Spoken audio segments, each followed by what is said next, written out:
그날 무료급식소에서 밥을 드시던 그 어르신의 진짜 신분을 알게 된 순간 저는 숨이 멎었습니다. 한겨울이었어요. 바깥에선 눈이 비처럼 흩날리고 지하 무료급식소 안에는 김치찌개 냄새와 젖은 옷에서 올라오는 눅눅한 냄새가 뒤섞여 있던 날이었습니다. 우리가 늘 그렇듯이 30분이 조금 넘는 어르신들께 밥을 퍼드리고 나서 늦게 오신 몇 분께 추가로 국을 데우고 있던 때였죠. 그날도 그분은 늘 앉던 구석자리, 기둥 옆에 앉아 있었어요. 허름한 군청색 점퍼에 낡은 군인 모자를 눌러쓴 채 말없이 밥만 드시던 그 노인. 우리는 그냥 박 어르신이라고 불렀습니다. 이름이 똑같은 분들이 많아서 성만 부르고 지냈죠. 그런데 갑자기 계단에서 구두 소리가 요란하게 들려왔습니다. 이런 곳에는 어울리지 않는 반듯한 구두 소리. 회색 코트를 입은 남자 둘이 서류 가방을 들고 들어오더니 식탁 사이를 조심스럽게 지나 그 어르신 앞에 섰습니다. 박 선생님 맞으시죠? 노인이 숟가락을 들고 있다가 천천히 고개를 들었습니다. 그 순간 저는 이상하게도 심장이 쿵 하고 내려앉는 기분이 들었습니다. 왜 그랬을까요? 그건 나중에 알게 됐지만 그 노인의 눈빛이 처음으로 두려움이라는 감정을 드러냈기 때문입니다. 이제 도망 안 가셔도 됩니다. 여기 아직도 선생님 이름으로 되어 있습니다. 남자가 조심스럽게 내민 서류 위에는 건물 등기부등본이라는 글자가 큼지막하게 찍혀 있었고 그 아래 제가 수없이 봐왔던 이름이 적혀 있었습니다. 소유자 박상규. 잠깐, 이게 무슨 소리일까요? 매일 공짜 밥을 얻어먹으러 오시던 그 어르신이 사실은 이 건물의 주인이었다고요? 아니, 그것보다 더 이상한 건 도망 안 가셔도 된다는 그 말이었습니다. 도대체 무엇으로부터 도망을 치셨던 걸까요? 노인의 손이 덜덜 떨리며 숟가락이 밥그릇에 부딪혀 챙소리를 냈고 식당은 순식간에 조용해졌습니다. 저는 그 자리에서 국자를 떨어뜨렸고 옆에 있던 다른 봉사자 언니도 그 자리에 얼어붙었습니다. 그 노인의 시선이 천천히 사무실 쪽으로 향했습니다. 그리고 사무실 안 서랍 속에 숨겨두었던 주황색 명찰 하나가 제 머릿속에 떠올랐습니다. 명찰 뒷면에 희미하게 적힌 글씨까지 같이요. 하지만 제가 그때 몰랐던 것이 있습니다. 그 명찰에 숨겨진 비밀을요. 그리고 그 노인이 왜 30년 동안 자신의 집을 버리고 거지처럼 살아야 했는지를요. 사연 시작하기 전에 잠깐만 부탁드릴게요. 지금 어디에서 이 이야기를 듣고 계신지 댓글로 한 줄 남겨주시면 그곳까지 따뜻한 기도가 전해졌으면 좋겠습니다. 그리고 이런 이야기 더 듣고 싶으시다면 구독과 좋아요도 꼭 눌러주세요. 여러분의 작은 손길이 저희 채널에게는 큰 힘이 됩니다. 이제 제 이야기를 들려드리겠습니다. 그리고 약속하건대 이 이야기의 끝에서 여러분은 눈물을 흘리실 겁니다. 저처럼요. 저는 62살 이정화라고 합니다. 어릴 땐 그냥 엄마라는 이름으로, 지금은 할머니라는 이름으로 많이 불리는 평범한 여자인데요. 제 인생에 이렇게 무료급식소라는 단어가 깊게 새겨질 줄은 정말 상상도 못했습니다. 제가 봉사하는 무료급식소는 서울 변두리 재개발이 한창이라는 동네 끝자락에 있는 작은 성당 지하에 있습니다. 밖에서 보면 그냥 오래된 빌라 뒷골목 같지만 계단을 따라 내려가면 좁은 지하 식당이 나와요. 낮은 천장에 형광등이 몇 개 달려 있는데 하나는 늘 깜빡깜빡합니다. 처음 왔을 때 수녀님께 형광등 좀 바꿔야 하는 거 아니에요? 라고 여쭤봤더니 수녀님이 이상한 표정을 지으시며 이렇게 말씀하셨어요. 그 불은 그냥 두세요. 그게 이 집의 심장 박동 같은 거예요. 무슨 말인지 이해가 안 갔지만 나중에 알게 됐습니다. 그 깜빡이는 불빛이 사실은 30년 전 어느 밤의 비극을 기억하고 있다는 거요. 밥 짓는 날엔 쌀 씻는 소리, 국 끓는 소리, 김치 냄새, 그리고 겨울엔 젖은 외투에서 올라오는 군내가 뒤섞여 특유의 지하 급식소 냄새를 만들어냅니다. 처음엔 그 냄새가 싫었어요. 집에 가면 옷에 배어서 버스 안에서도 사람들이 고개를 돌리곤 했으니까요.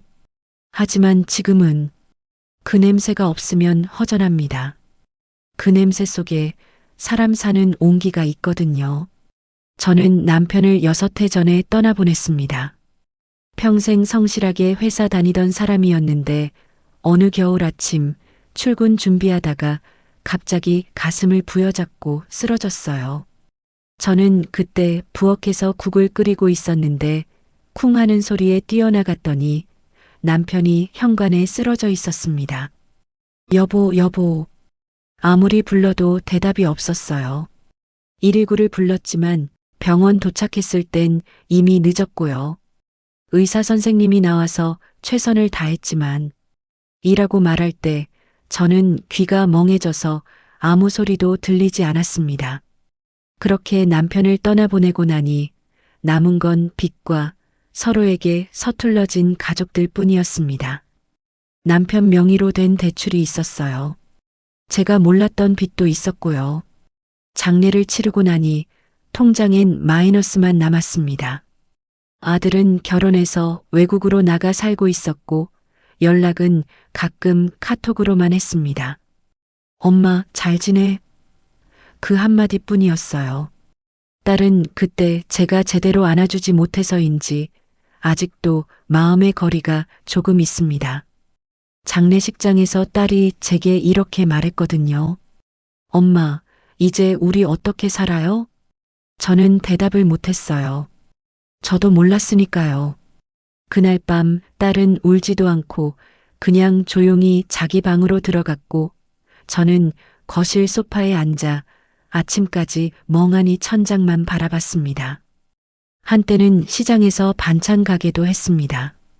남편 빚을 갚으려고 새벽 4시에 일어나 반찬을 만들고 시장에 나가 팔았어요.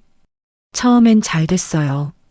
단골도 생기고 하루에 10만 원씩 벌 때도 있었으니까요.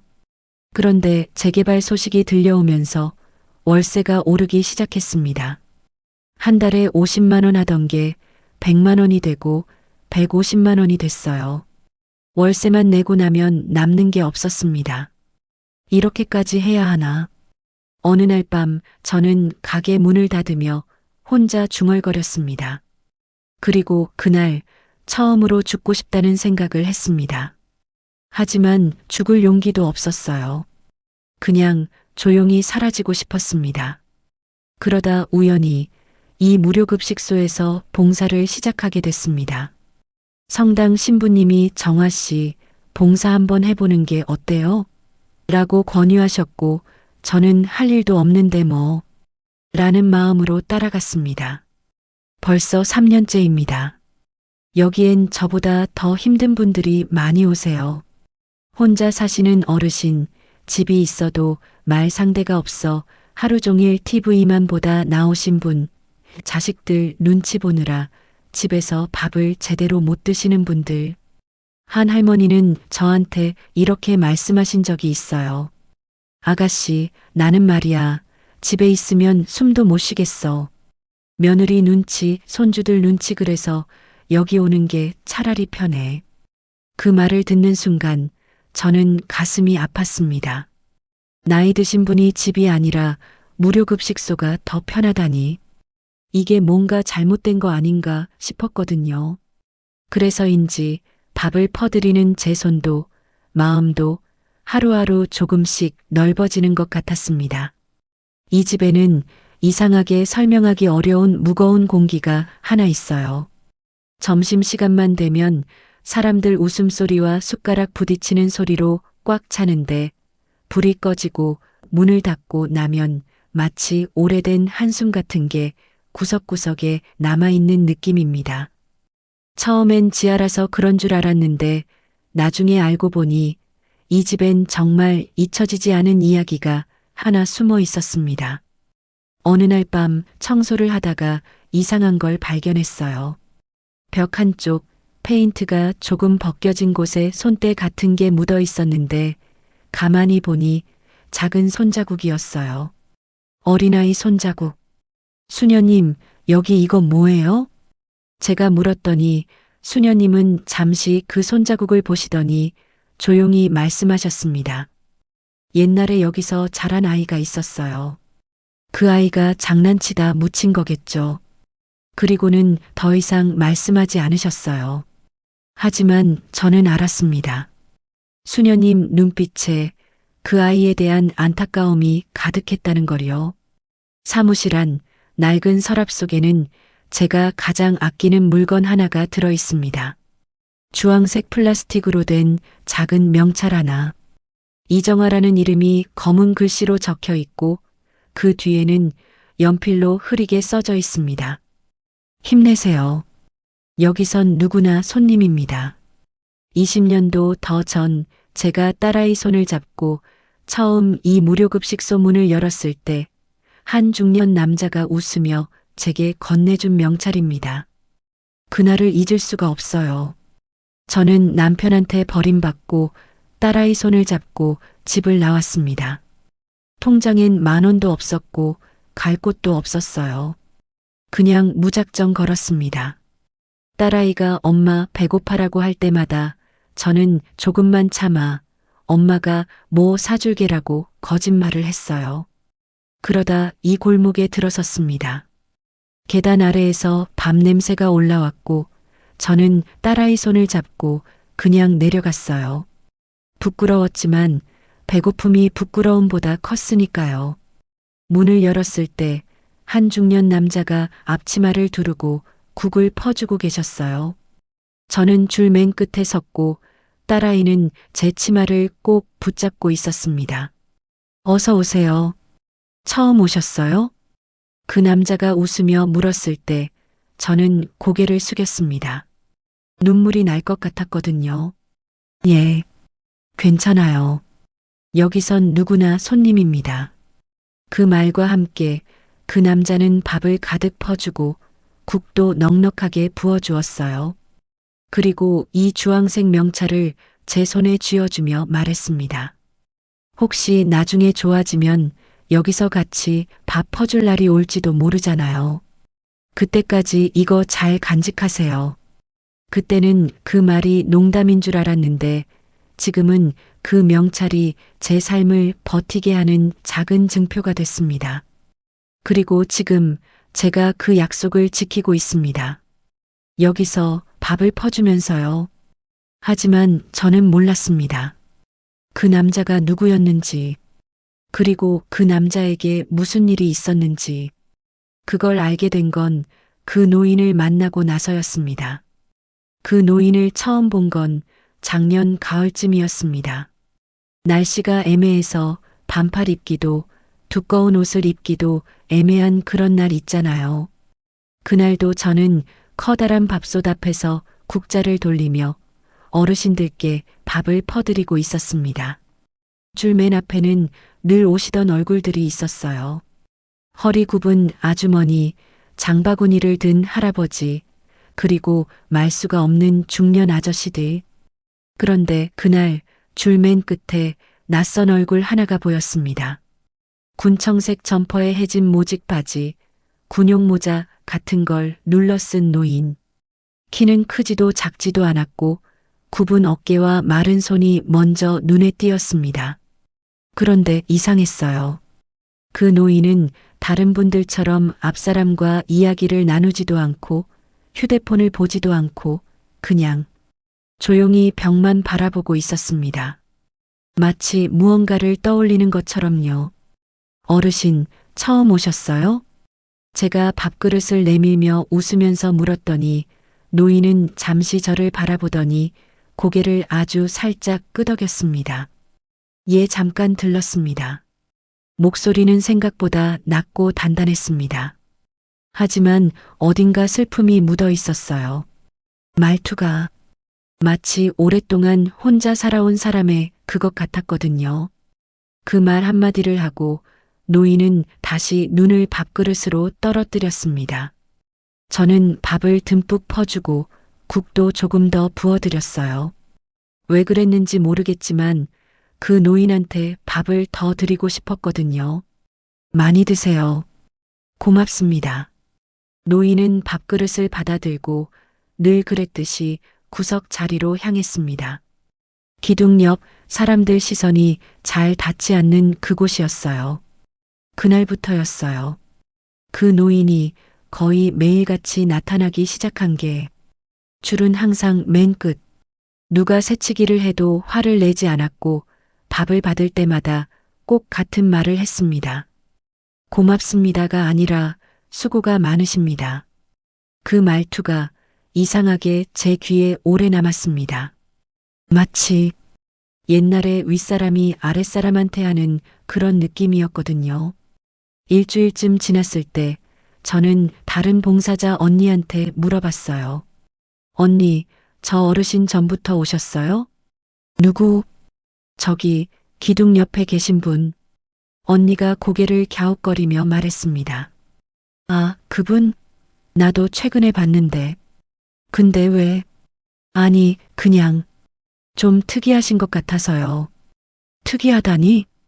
말투가 좀 예사롭지 않은 느낌?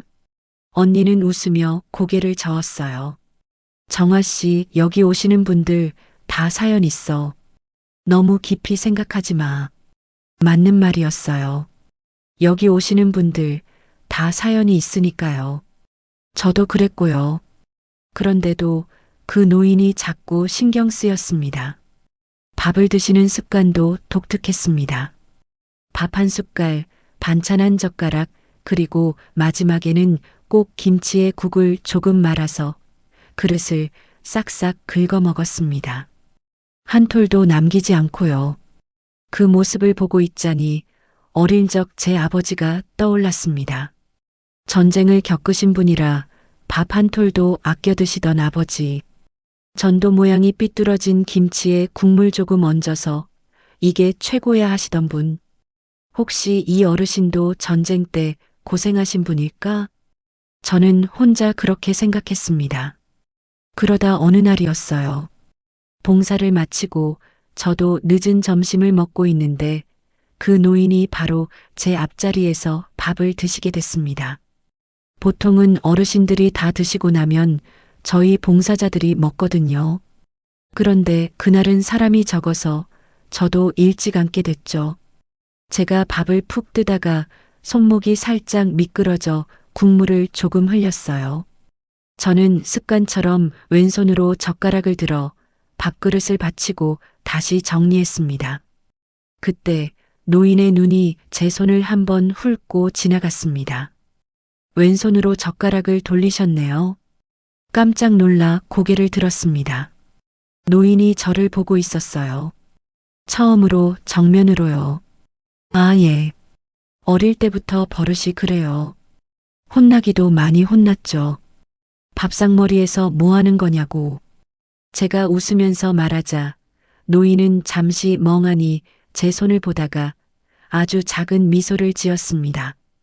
저도 그랬습니다. 그래서 아버지한테 많이 혼났지요. 젓가락은 이렇게 잡는 거라고. 노인은 말 끝에 자신의 왼손을 들어 젓가락을 한번 돌렸다가 다시 바로 잡았습니다. 제가 늘 하던 그 버릇과 똑같이요. 순간 몸에 소름이 돋았습니다. 그냥 우연일 수도 있는데 왜 그렇게 가슴이 철렁하던지요. 마치 오래전 어디선가 본 적 있는 동작 같았거든요. 어르신도 왼손잡이세요? 제가 조심스럽게 물었더니 노인은 고개를 저었습니다. 아니요. 오른손잡이입니다. 근데 어렸을 때 오른손을 다쳐서 한동안 왼손으로 밥을 먹었죠. 그게 버릇이 돼서요. 아, 지금은 괜찮습니다만 가끔 이렇게 왼손이 먼저 나갈 때가 있어요. 노인은 쓸쓸하게 웃으며 다시 밥을 떴습니다. 저는 더 이상 묻지 못했어요. 왜인지 모르겠지만 그 이상 물으면 안 될 것 같았거든요. 며칠 뒤 비가 억수같이 쏟아지던 날이었습니다. 가을비는 보통 촉촉하게 내리는데 그날은 마치 장마철처럼 억수로 퍼부었어요. 어르신들이 우산도 없이 오셔서 온몸이 다 젖은 채로 밥을 드셨습니다. 에이고, 오늘 비 너무 많이 오네. 그러니까 우산 챙겨올 걸 그랬어. 어르신들 투덜거리는 소리가 여기저기서 들렸어요. 그 노인도 그날 오셨는데 점퍼가 흠뻑 젖어 있었습니다. 물이 뚝뚝 떨어져서 제가 수건을 건네드렸어요. 어르신, 이거라도 닦으세요. 아, 고맙습니다. 노인은 수건으로 머리를 대충 닦고 밥을 받아들고 자리에 앉았습니다. 어르신들이 다 돌아가시고 저와 봉사자 몇 명이 식탁을 닦는데 노인은 아직 나가지 않고 창가에 서 있었습니다. 지하 창문 너머로 빗물이 계단을 타고 흘러내리는 게 보였습니다. 여긴 비가 와도 물이 이렇게 밖으로만 흐르네요. 노인이 혼잣말처럼 중얼거렸어요. 저는 걸레질을 멈추고 노인 쪽을 봤습니다. 예전에는 비만 오면 계단 밑까지 물이 가득 차곤 했는데 대야들고 밤새 퍼냈더랬죠. 그 말을 듣는 순간 저는 이상한 느낌이 들었습니다. 저는 이 급식소에 온 지 3년밖에 안 됐지만 수녀님께 들은 이야기로는 지금 구조는 10년 넘게 그대로라고 했거든요. 배수시설도 그때 잘 해놔서 물이 밖으로만 흐른다고요. 계단 밑에 물이 가득 찬다. 그런 얘기는 들어본 적도 없고요. 어르신, 여기 구조를 잘 아시네요. 제가 조심스럽게 묻자 노인은 잠시 침묵하더니 창밖을 보며 대답했습니다. 여긴 예전에도 이렇게 비가 오면 밥 드시러 오시던 분들 신발이 다 젖었죠. 죄송해서 입구에 신문을 깔아드리곤 했습니다. 신문을 깔아드리곤 했습니다. 그 말투가 이상했어요. 마치 자기가 직접 한 일인 것처럼 말하는 거였거든요. 어르신, 혹시 여기 예전에 자주 오셨어요? 제가 물었더니 노인은 고개를 돌려 저를 봤습니다. 그 눈빛이 뭔가 숨기고 있는 것 같았어요. 자주 왔습니다. 아주 오래전에요. 얼마나 오래전인데요? 기억도 안 날 만큼요. 노인은 더 이상 말하지 않고 그냥 밖으로 나갔습니다. 비가 쏟아지는데도 우산도 없이 그냥 걸어 나갔어요. 저는 그 뒷모습을 보며 가슴 한편이 답답해졌습니다. 이 사람 뭔가 숨기고 있어. 그때부터였습니다. 이 노인을 볼 때마다 알 수 없는 친근함과 함께 설명하기 어려운 의문이 동시에 생기기 시작한 게, 그리고 얼마 뒤 저는 우연히 결정적인 장면을 목격하게 됩니다. 무료급식소 사무실은 식당 끝쪽 작은 문을 하나 더 열고 들어가면 나오는 방입니다. 오래된 책상 2개, 캐비닛, 그리고 벽에 걸린 커다란 흑백 액자 하나. 처음 이 사무실에 들어왔을 때 저는 그 액자를 보고 한참 서 있었던 기억이 납니다. 액자 속에는 3사람이 있었어요. 양복을 입은 중년 남자 하나. 키가 크고 어깨가 넓었는데 웃는 모습이 참 온화해 보였습니다. 그 옆에는 앞치마를 두른 여자가 하나. 머리를 단정하게 뒤로 넘긴 모습이 꽤 미인이었을 것 같았어요. 그리고 그 앞에 앞치마를 같이 두른 초등학생쯤 되는 사내 아이. 셋이 나란히 서서 카메라를 보며 조금 어색하게 웃고 있었습니다. 뒤에는 무료급식소 개소 기념이라는 현수막이 걸려 있었고요. 사진 속 남자의 눈빛이 참 특이했어요. 웃고는 있는데 눈 안에 뭔가 단단한 결심 같은 게 보였거든요. 마치 이 일은 꼭 해내겠다는 의지 같은 거요. 그리고 그 아이. 아이는 카메라를 보며 활짝 웃고 있었는데 한 손으로는 아버지 손을 꼭 잡고 있었습니다. 그 모습이 왠지 가슴이 뭉클했어요. 이 사람들은 지금 어디 계실까? 저는 무심코 그런 생각을 했습니다. 어느 날 저는 설거지를 마치고 수녀님께 볼펜을 가지러 갔다가 그 사진 앞에서 한참을 서 있었습니다. 수녀님, 이분들이 여기 처음 만드신 분들이에요? 제가 무심코 묻자 서류를 정리하던 수녀님이 잠시 손을 멈추더니 천천히 저를 돌아보았습니다. 그 순간 수녀님 눈빛이 조금 흔들리는 게 느껴졌습니다. 아, 그 사진요, 네. 오래전 이야기예요. 수녀님은 말을 아꼈습니다. 하지만 저는 궁금했어요. 어디 계신지는 혹시 아세요? 제가 또 물었더니 수녀님은 한숨을 아주 작게 내쉬며 사진 쪽으로 다시 시선을 돌렸습니다. 정화 씨, 그 이야기는 여기선 잘 꺼내지 않는 게 좋아요. 네. 수녀님의 목소리가 평소보다 낮아졌어요. 이 집에는 아픈 기억이 하나 있습니다. 그래서 우리는 그 이야기를 함부로 꺼내지 않기로 했어요. 특히 저 사진 속 사람들에 대해서는요. 저는 더 묻지 못했습니다. 수녀님 표정이 너무 진지했거든요. 그리고 이것도 부탁인데요. 수녀님은 책상 옆 캐비닛 맨 아래 서랍을 가리켰습니다. 쇠로 된 자물쇠가 달린 서랍이었습니다. 여기 서랍은 웬만하면 열지 말아주세요. 오래된 서류들이라 건드리면 안 돼요. 언젠가 정리해야 할 날이 오면 그때 제가 직접 열 겁니다. 말은 차분했지만 수녀님의 손가락 끝이 아주 조금 떨리고 있었습니다. 저는 괜히 미안해져서 고개를 끄덕였습니다. 아, 네, 알겠습니다. 제가 손대지는 않을게요.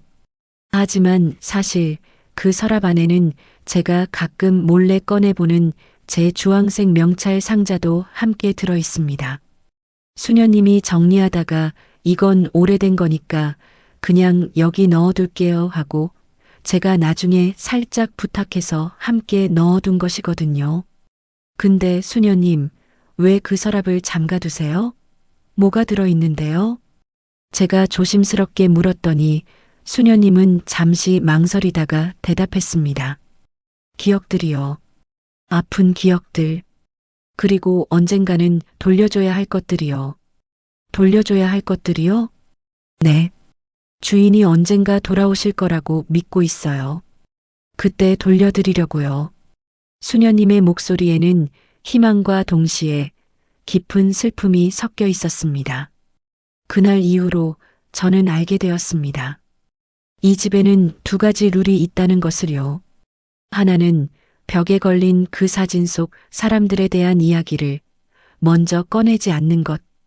또 하나는 사무실 맨 아래 서랍을 함부로 열지 않는 것. 그런데 이상한 건 이 두 가지 룰을 아는 사람이 거의 없다는 거였어요.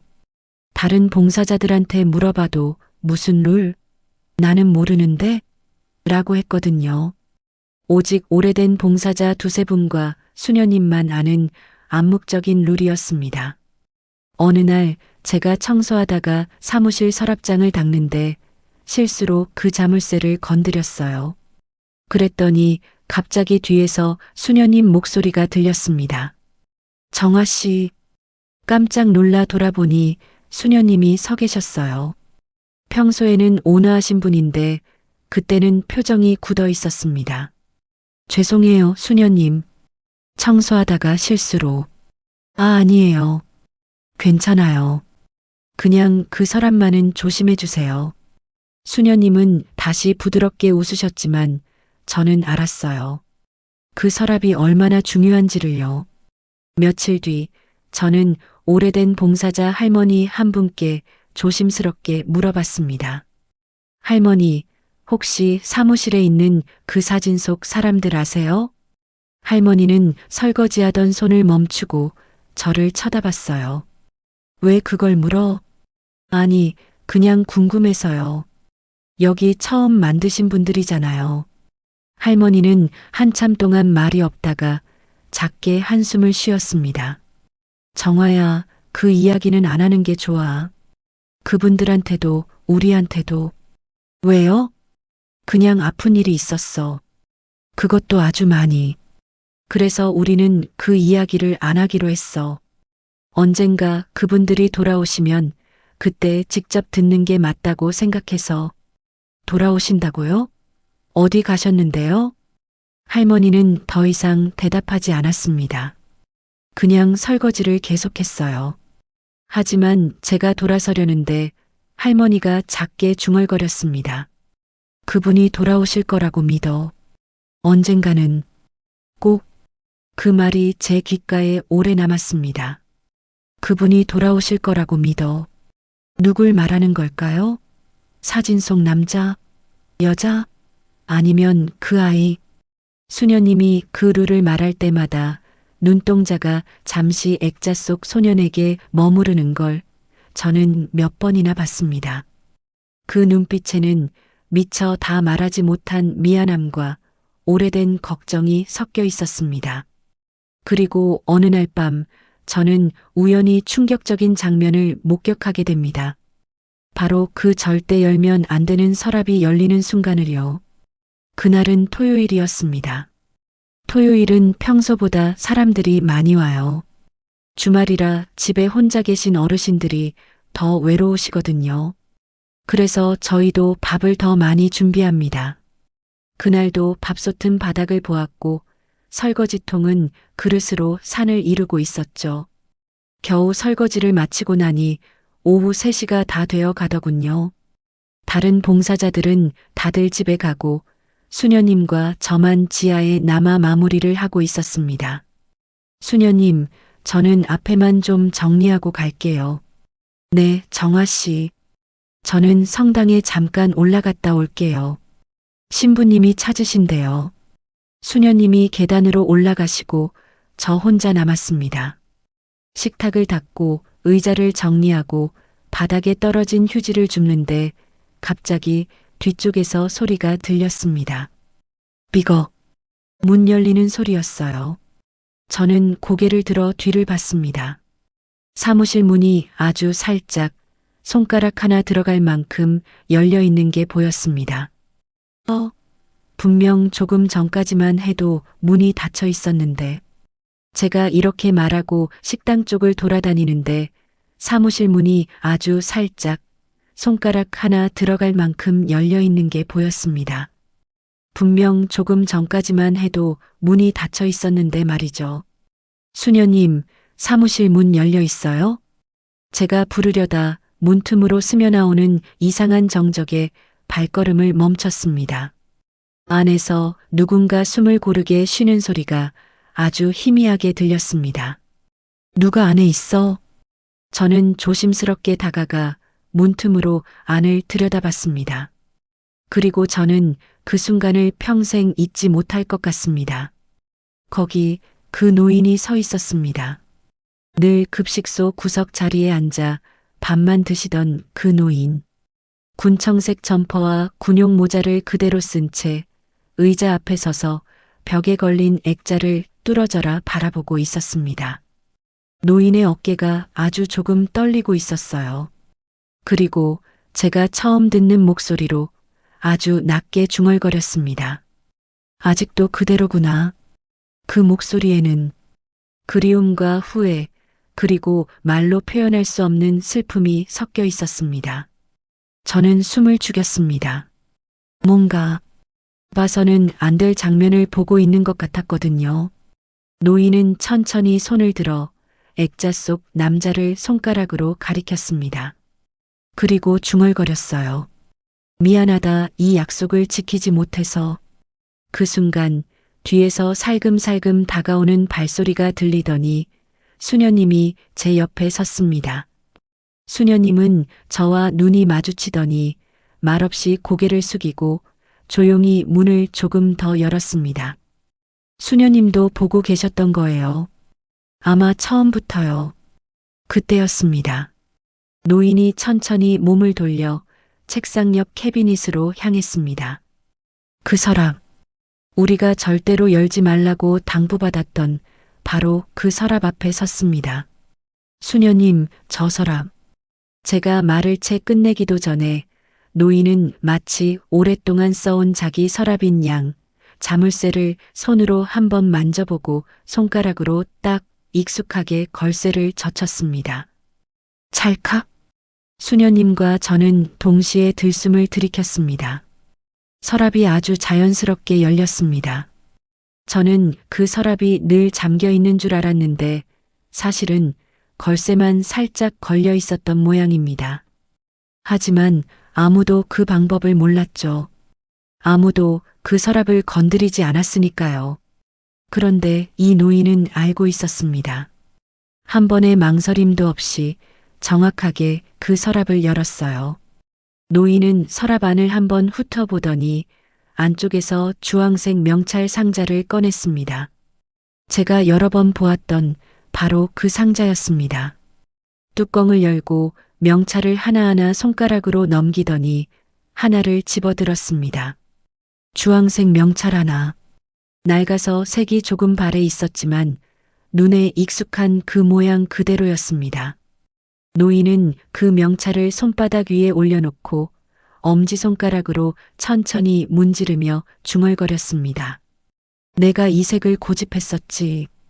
멀리서도 잘 보이라고 그래야 이름을 크게 불러줄 수 있으니까. 그 목소리에는 오래된 애정과 깊은 후회가 섞여 있었습니다. 저는 그 순간 온몸에 전율이 흘렀습니다. 이 사람이 이 명찰을 만든 사람이라고? 그렇다면 저는 급하게 제 명찰을 생각했습니다. 20년 전 제게 명찰을 건네주던 그 중년 남자, 그 사람과 이 노인이. 어르신, 수녀님의 목소리가 떨렸습니다. 노인이 깜짝 놀라 뒤를 돌아봤습니다. 문가에는 저와 수녀님이 서 있었고 저는 손에 들고 있던 행주를 떨어뜨린 채 굳어 있었습니다. 노인의 얼굴에는 놀람과 동시에 들킨 아이 같은 표정이 스쳤습니다. 그 상자는. 수녀님의 말을 노인이 끊었습니다. 수녀님, 이 집이 아직도 제 이름으로 되어 있습니까? 그 질문을 듣는 순간 저는 이건 우연이 아니라는 걸 직감했습니다. 이 사람은 이 무료급식소를 집이라고 말하고 있었습니다. 제 이름으로 되어 있습니까? 그 말은 이 사람이 원래 이 집의 주인이었다는 뜻이잖아요. 수녀님은 한참 동안 노인을 바라보다가 천천히 고개를 끄덕였습니다. 네, 아직도 선생님 이름으로 되어 있습니다. 우리가 지킬 수 있는 건 그것밖에 없었어요. 노인의 손에서 명찰이 떨어져 바닥에 딸그락 소리를 냈습니다. 노인은 그 자리에 주저앉았어요. 마치 모든 힘이 빠진 것처럼요. 왜 그걸 지키셨습니까? 저 같은 사람 이름을. 선생님이 돌아오실 거라고 믿었어요. 언젠가는요.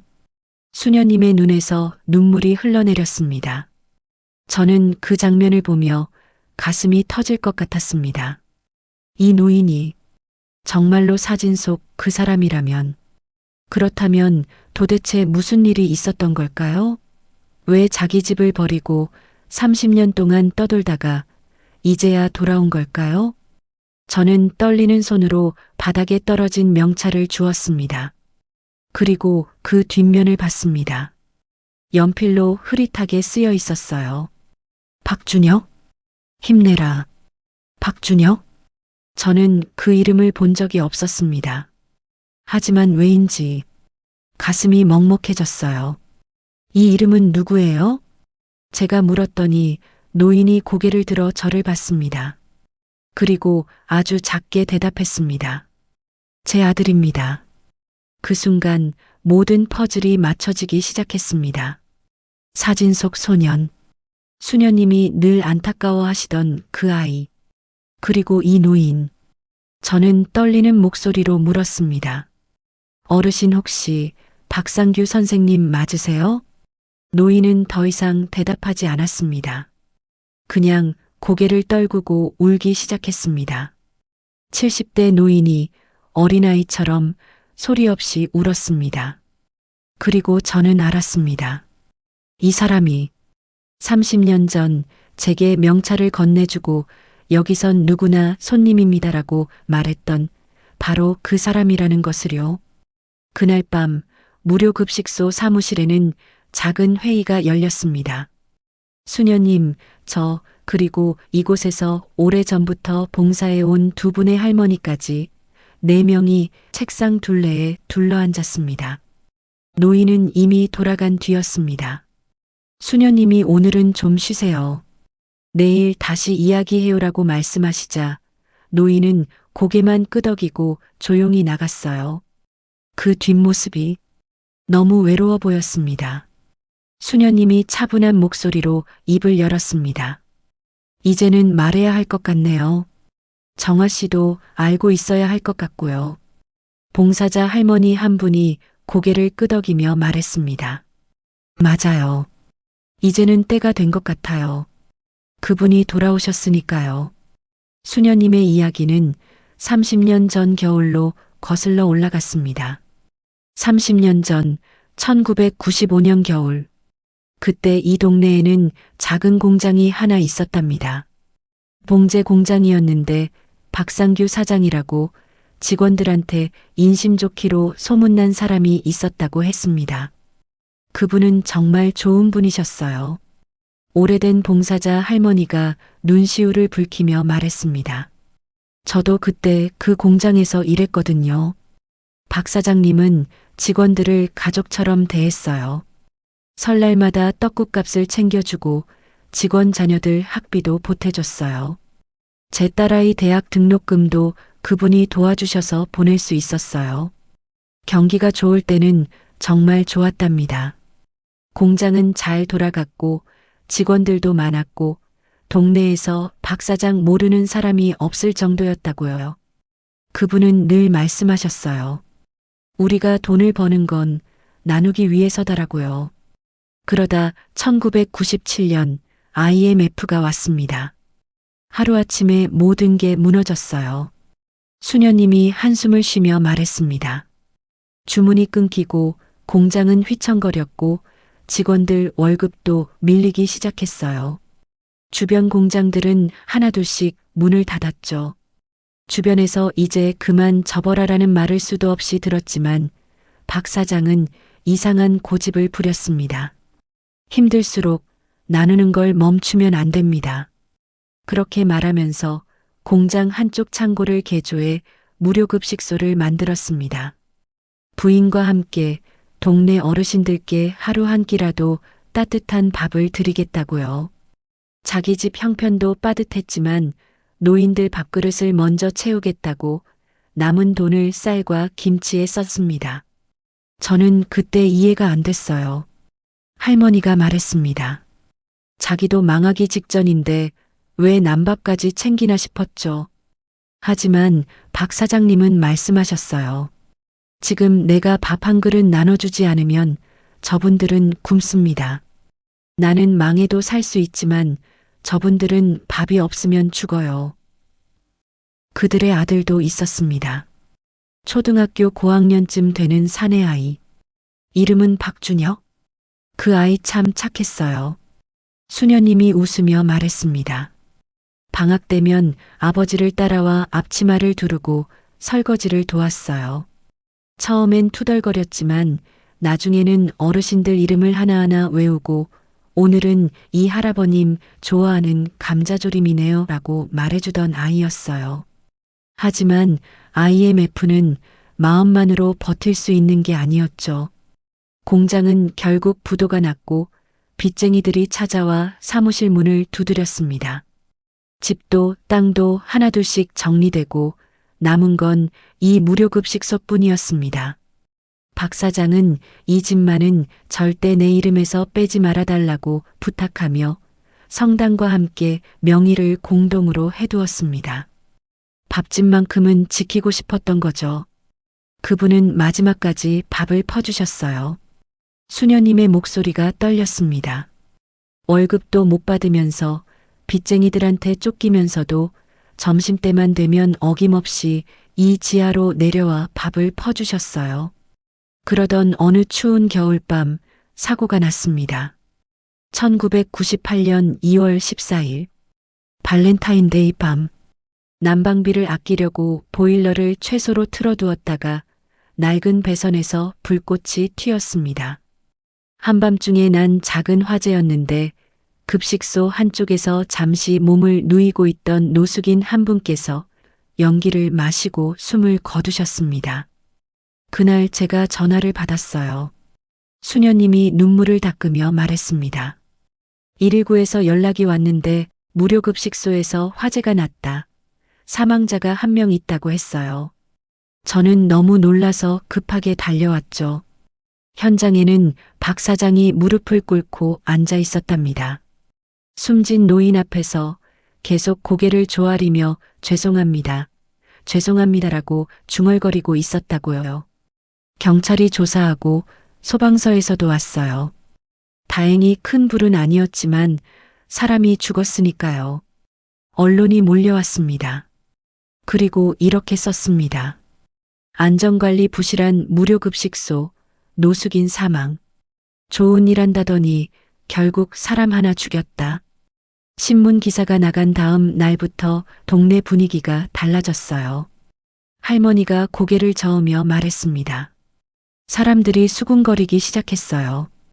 괜히 남 도와준다고 설치다가 사람이 죽었잖아. 지 돈도 없으면서 무슨 자선이야. 그런 말들이 박 사장님 귀에도 들어갔을 거예요. 박 사장은 말 그대로 죄인이 되어버렸습니다. 가장 아끼던 아들도 아버지를 향해 이렇게 외쳤다고 합니다. 아버지 밥 한 그릇 때문에 사람이 죽었어. 왜 자꾸 멋있는 척만 해요? 그 말을 들은 박 사장님은 그날 이후로 말을 잃으셨어요. 수녀님이 말했습니다. 하루 종일 급식소에 앉아서 벽만 바라보셨어요. 밥도 안 드시고 물도 안 마시고요. 부인이 아무리 달래도 소용없었답니다. 당신 잘못이 아니에요. 사고였어요. 하지만 박 사장은 고개를 저었습니다. 내 욕심 때문이야. 내가 남 도와주는 척하면서 사람을 죽였어. 그 말이 박 사장 가슴에 깊이 박혔다고 합니다. 며칠 뒤 장례를 치르고 나서 박 사장은 급식소 문을 닫으며 말했습니다. 조금 정리하고 올게. 금방 올 거야. 그게 마지막이었습니다. 박상규는 그날 이후로 누구도 그의 소식을 듣지 못했습니다.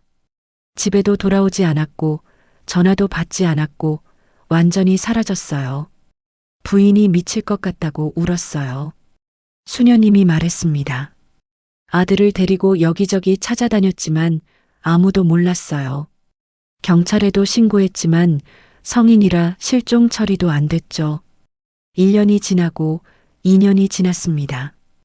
부인은 아들을 키우기 위해 다른 동네로 이사를 갔고 성당이 급하게 급식소 운영을 이어받았습니다.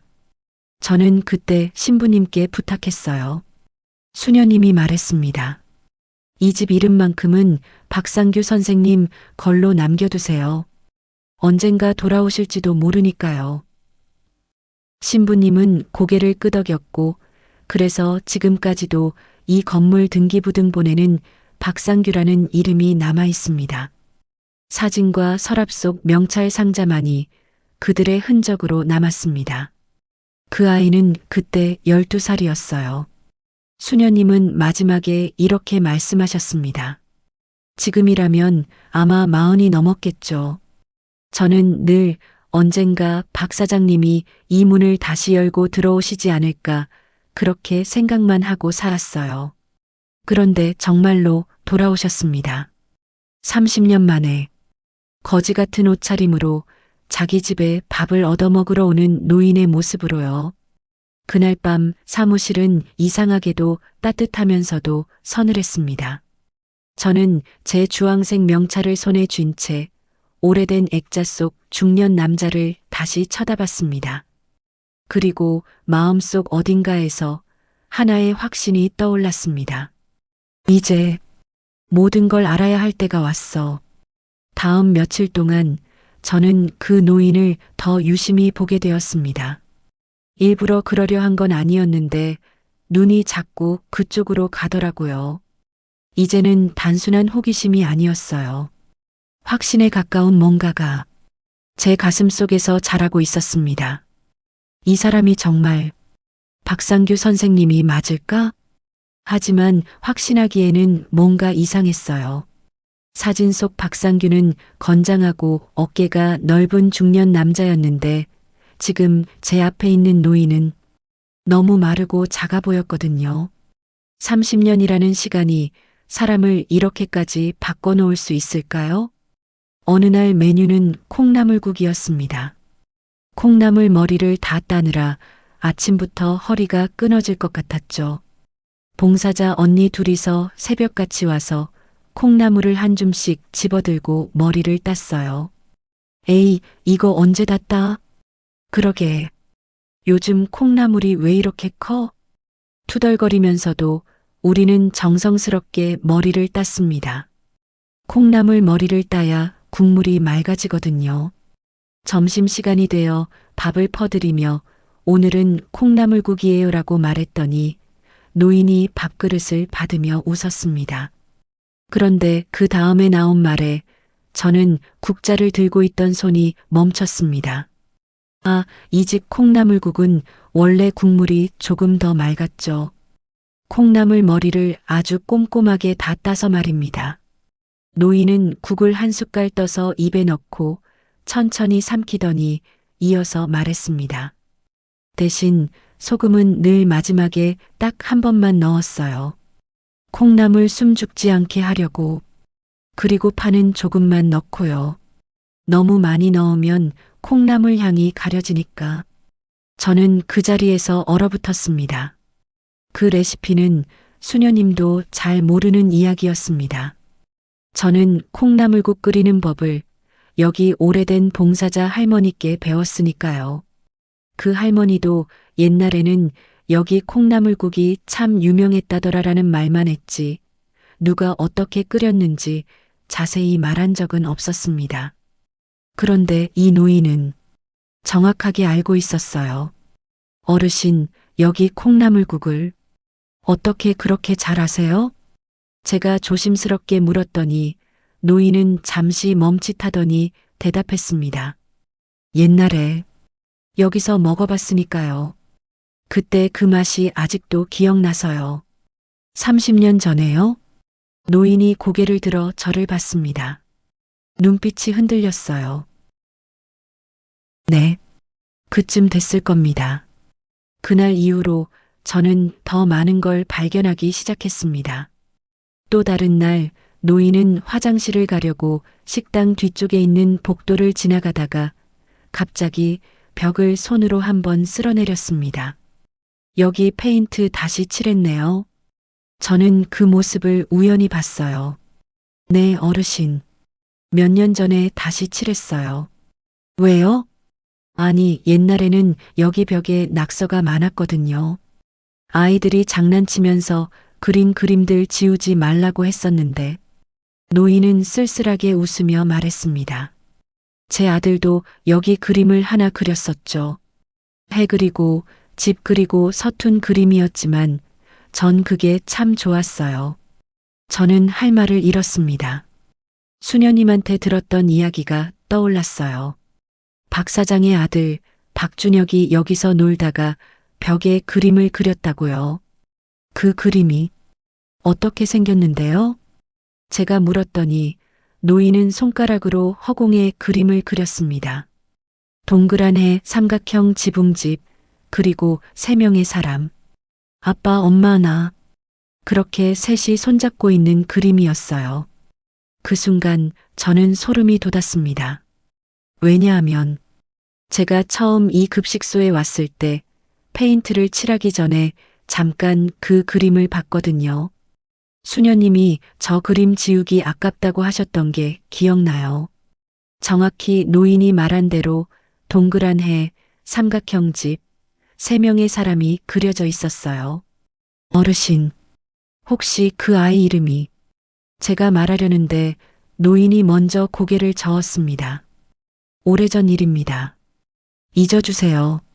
그리고는 화장실로 들어가 버렸어요.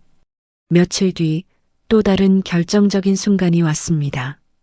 그날은 설거지하는 수도꼭지가 고장 났어요. 물이 새서 바닥이 온통 물바다가 됐죠. 아이고, 이거 어떡해. 수리기사님 불러야 하나? 봉사자 언니가 당황하며 말했을 때 노인이 조용히 다가왔습니다. 제가 한번 봐도 될까요? 네. 옛날에 이런 거 고쳐본 적이 있어서요. 노인은 수도꼭지 밑을 들여다보더니 도구도 없이 손으로 밸브를 돌렸어요. 그리고 파이프 연결 부분을 손으로 꽉 잡아당기더니 다시 끼웠습니다. 찰칵 물이 멎었습니다. 이 수도는 원래 좀 헐거워요. 가끔 이렇게 빼서 다시 끼우면 됩니다. 노인은 손을 닦으며 말했습니다. 제가 설치할 때 좀 서툴게 해서 그래요. 제가 설치할 때 그 말이 나오는 순간 주변이 조용해졌습니다. 봉사자 언니도 저도 모두 노인을 쳐다봤어요. 노인은 자기가 실수한 걸 깨닫고 얼굴이 굳었습니다. 아니, 제 말은 어르신. 제가 조심스럽게 물었습니다. 혹시 여기 수도 설치하신 분이 어르신이세요? 노인은 대답하지 않았습니다. 그냥 고개를 숙이고 조용히 자리로 돌아갔어요. 하지만 저는 이미 알았습니다. 이 노인이 30년 전 이 급식소를 직접 만들었던 사람이라는 걸요. 또 다른 날 노인은 설거지하려고 식당 뒤쪽에 있는 창고 문 앞을 지나가다가 갑자기 문 손잡이를 한번 만져보더니 이렇게 말했습니다. 여긴 좀 더 밀어야 열립니다. 제가 문짝을 조금 삐뚤게 달아서요. 그때 빨리 하느라 저는 슬쩍 창고 문을 밀어봤습니다. 평소에는 문을 잡아당겨야 열렸거든요. 그래서 힘이 좀 들었어요.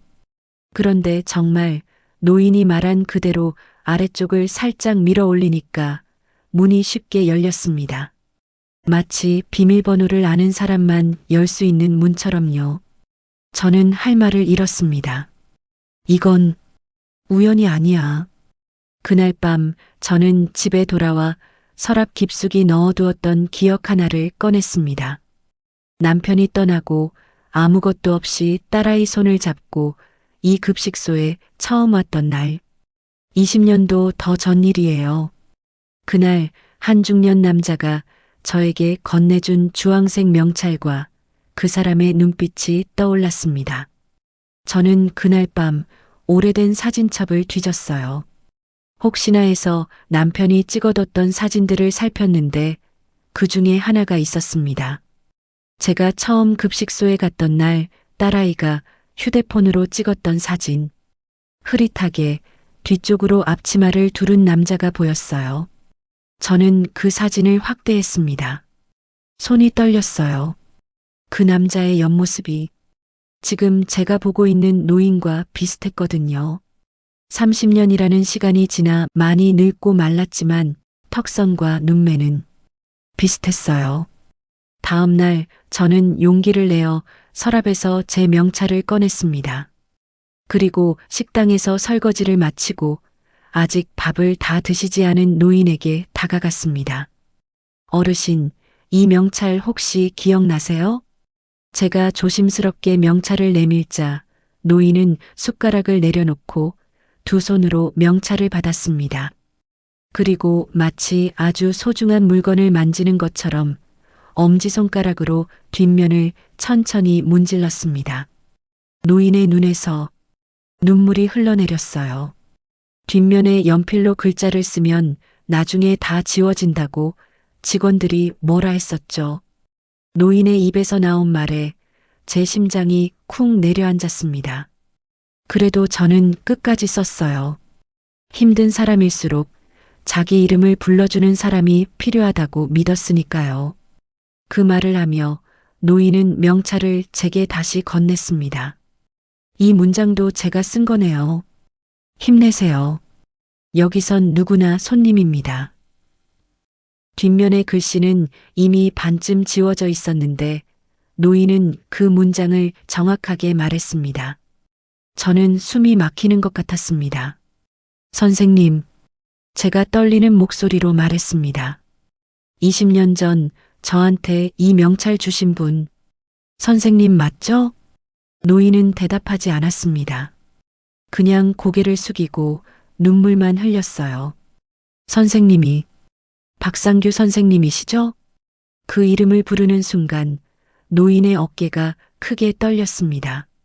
제발, 그 이름은 부르지 마세요. 노인이 떨리는 목소리로 말했습니다. 저는 그 이름을 부를 자격이 없는 사람입니다. 무슨 말씀을? 저는 사람을 죽였어요. 제 욕심 때문에 한 분이 돌아가셨습니다. 노인은 두 손으로 얼굴을 감쌌습니다. 그래서 저는 30년 동안 도망쳤어요. 제 이름에서, 제 집에서, 제 가족에서 모든 걸 버리고 도망쳤습니다. 저는 그 자리에 주저앉았습니다. 가슴이 너무 아팠어요.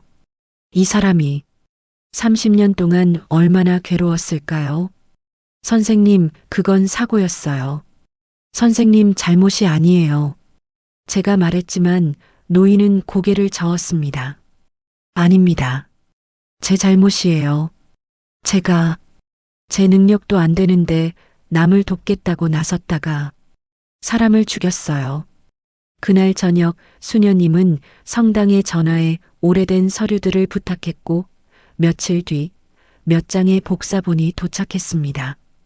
설립 당시 작성된 무료급식소 설립 취지서, 공장 정리 후 명예 이전 관련 문서, 그리고 등기부 등본 사본이었습니다. 소유자 박상규, 수녀님은 조심스럽게 말했습니다. 동명이인일 수도 있어요. 그래도 확인은 해야죠. 우리는 용기를 내어 노인의 주민등록증을 보여달라고 부탁했습니다. 노인은 잠시 망설이다가 지갑에서 달아빠진 신분증을 꺼냈습니다. 박상규, 1950년생, 생년월일까지 정확히 일치했습니다. 수녀님의 손이 떨렸어요. 선생님, 정말로. 수녀님은 더 이상 말을 잇지 못하고 그 자리에서 울음을 터뜨렸습니다. 30년을 어디서 뭐라고 사셨어요? 노인은 대답하지 않았습니다. 그냥 창밖만 바라보며 조용히 눈물을 흘렸어요. 수녀님은 신부님과 상의해 재단과 시청, 구청의 실제 소유 관계와 설립자 기록을 정식으로 확인해 달라는 공문을 보냈습니다. 적어도 이 건물과 급식소의 이름이 누구를 향해 있는지는 분명히 해야 한다고 생각했기 때문입니다. 결과를 기다리는 며칠 동안 저는 밤마다 잠이 오지 않았습니다. 설거지를 하다가 액자 앞에서 한참 서 있다가 제 명찰을 손에 쥐고 그날의 목소리를 떠올렸습니다. 여기선 누구나 손님입니다. 정말로 이 노인이 그때 그 사람이 맞았어요. 그리고 이제 30년 동안 숨겨졌던 진실이 세상에 드러날 순간이 다가오고 있었습니다. 며칠 뒤 무료급식소에 사람들이 조금 더 붐볐습니다. 재단에서 온 사람, 성당 신부님, 수녀님, 봉사자들까지 작은 회의실은 사람들로 가득 찼습니다. 겉으로는 급식소 운영과 향후 계획을 논의하는 자리라고 했지만 우리는 모두 알고 있었습니다. 오늘 뭔가가 밝혀질 거라는 걸요. 회의실 공기는 무거웠어요. 재단에서 온 남자가 서류를 들고 일어섰습니다. 먼저 죄송하다는 말씀부터 드리겠습니다. 그의 목소리는 진지했습니다. 예산 문제와 재개발 이슈로 이곳 무료급식소를 조만간 정리해야 한다는 의견이 재단 내부에서 나오고 있습니다. 이 건물이 낡았고 유지비도 만만치 않아서 순간 방 안 공기가 무겁게 가라앉았습니다. 저는 손에 쥔 명찰을 꼭 쥐었습니다. 다른 봉사자들도 서로 얼굴을 쳐다보며 불안한 눈빛을 교환했습니다. 30년 동안 지켜온 이 집을 이제 문을 닫아야 한다는 말씀인가요? 수녀님이 떨리는 목소리로 물었습니다. 아직 확정된 건 아닙니다만. 재단 관계자가 말을 흐렸을 때 신부님이 끼어들었습니다. 잠깐만요. 이 건물의 법적 소유주가 누구인지부터 확인하고 넘어갑시다. 그게 바로 그 문제입니다. 재단 관계자는 서류 뭉치 중 맨 위장을 꺼내 테이블 위에 펼쳤습니다. 이 건물과 급식소의 공식 소유주가 아직까지도 박상규라는 이름으로 남아 있습니다. 방 안에서 작은 탄성이 새어나왔습니다. 그것도 단독 명의가 아니라 성당과 공동 명의입니다. 그래서 성당 측 동의만으로는 처분할 수가 없어요. 그럼 박상규 씨를 찾아야 한다는 말씀이신가요? 네. 그런데 문제는 재단 관계자가 다른 서류를 꺼냈습니다. 이분의 인감 등록이 얼마 전까지 갱신된 기록이 있습니다. 3년 전에요. 수녀님이 깜짝 놀라 고개를 들었습니다. 3년 전이요? 그럼 살아계시다는 뜻인가요? 네. 그리고 더 놀라운 건 재단 관계자가 또 다른 서류를 꺼냈어요. 이 건물의 재산세가 지금까지 꼬박꼬박 납부되고 있습니다. 자동이체로요. 그것도 박상규 명의 계좌에서요. 뭐라고요? 모두가 놀랐습니다. 돈이 어디서 나오는 거죠? 그건 저희도 모릅니다. 하지만 분명한 건 이 건물 주인이 여전히 이 건물을 지키고 있다는 겁니다. 멀리서라도요. 그 말에 방안이 조용해졌습니다. 그래서 오늘은 한 분을 이 자리에 모셨습니다. 재단 관계자가 고개를 끄덕이자 수녀님이 회의실 문을 열고 식당 쪽으로 나갔습니다. 잠시 뒤 군청색 점퍼를 입은 노인이 수녀님 손에 이끌려 들어왔습니다. 마치 잘못이라도 한 아이처럼 어깨를 잔뜩 움츠린 채였습니다. 여기가. 노인은 어리둥절한 얼굴로 우리를 둘러보며 의자에 앉았습니다.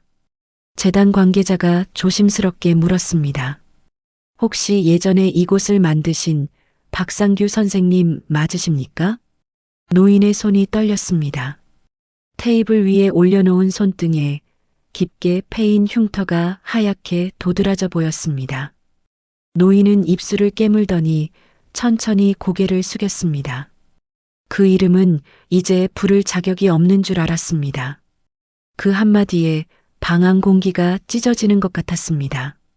선생님, 수녀님이 눈물을 흘리며 말했습니다.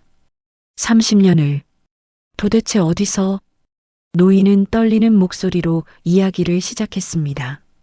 화재 사고 이후 자신을 향해 쏟아진 비난들, 밥 퍼주면서 쉬어하다가 사람 죽였다는 말들, 직원들이 떠나는 뒷모습, 그리고 가장 아끼던 아들이 던진 한마디. 아버지 밥 한 그릇 때문에 사람이 죽었어. 왜 자꾸 멋있는 척만 해요? 그 말을 들은 날 박상규라는 이름은 그에게 죄인의 이름이 되어버렸다고 했습니다. 그래서 떠났습니다. 이 집에 다시는 발을 들이지 않겠다고 맹세했습니다. 그럼 30년 동안 어디서 사신 겁니까? 재단 관계자가 물었습니다. 여기저기 떠돌았습니다. 노인의 목소리는 메말랐어요. 처음엔 지방으로 내려갔습니다. 부산, 대구, 광주. 공사장에서 막노동을 했어요. 이름도 바꿨습니다. 김철수라고요. 흔한 이름으로요. 가족한테는 연락 안 하셨어요? 못했습니다. 제 얼굴을 보면 아내와 아들이 저를 원망할 거라고 생각했어요. 차라리 죽은 사람 취급하는 게 나을 거라고요. 수녀님이 흐느꼈습니다. 하지만 몸은 마음처럼 냉정하지 못했습니다. 노인은 계속 말했습니다. 밤마다 이 골목을 멀리서 바라봤어요. 불이 켜져 있는지 확인했습니다. 불이 꺼지지 않을 때마다 안도하면서도 마음 한 구석이 또 저려왔습니다. 왜 들어오지 않으셨어요? 제가 물었습니다. 자격이 없다고 생각했으니까요. 노인은 눈물을 닦았습니다. 하지만 10년 전쯤 제 계좌에 돈이 좀 모였어요. 공사장 일하고 식당에서 설거지하고 그렇게 모은 돈이었죠. 그 돈으로 이 집 재산세를 냈습니다. 자동이체로 신청했어요. 제가 여기 들어올 순 없어도 이 집만큼은 지키고 싶었으니까요. 방 안 모든 사람이 울고 있었습니다. 그러다 몇 해 전 여기 불이 꺼져 있지 않다는 걸 확인하고 슬쩍 내려와 봤습니다. 성당에서 계속 밥을 퍼주고 계시더군요. 노인은 한동안 말을 잇지 못하고 손등으로 눈가를 훔쳤습니다. 저는 이 집에 들어올 자격이 없다고 생각했습니다.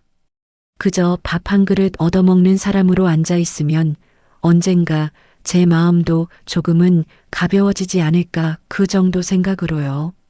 노인의 눈물이 테이블 위로 떨어졌습니다. 아무도 말을 하지 못했습니다. 그때 저는 더 이상 앉아 있을 수가 없었습니다. 의자에서 일어나 가방 속에서 꺼내온 제 주황색 명찰을 목에 걸었습니다. 그리고 노인 앞까지 걸어갔습니다. 선생님, 노인이 고개를 들었습니다. 저는 떨리는 손으로 명찰을 잡아당겨 글씨를 보여줬습니다. 20년 전 혹시 기억나세요?